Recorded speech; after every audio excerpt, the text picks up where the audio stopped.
have a love-hate relationship with MLK Day. I'm grateful for the day because, as Tavis Smiley always used to say, Martin Luther King is probably the greatest America has ever produced. So I'm thankful for the day. But to your point, I get upset that the only thing they show is "I Have a Dream," and when he died when it was shot at the Lorraine Motel.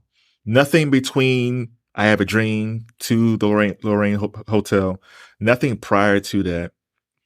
So I guess my question is this on purpose why they do this? I mean, why such a focus on "I Have a Dream" and not Yeah, anything else? Which to me, he has made some quality speeches later on that just doesn't get the same type of airplay.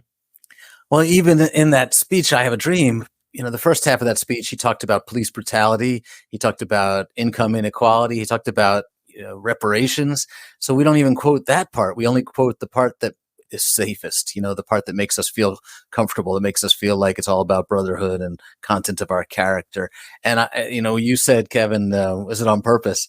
I think that's a great question, because you could argue that in making him a national holiday and a federal monument, that Washington knew, that the officials in Washington, and remember, it was Ronald Reagan, no friend of the black man, no friend of the poor, who signed that bill to make Martin Luther King's birthday a national holiday.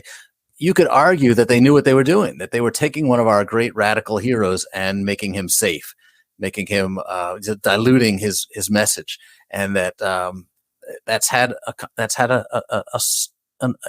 as you said, some unintended consequences. And I think it may be unfortunate.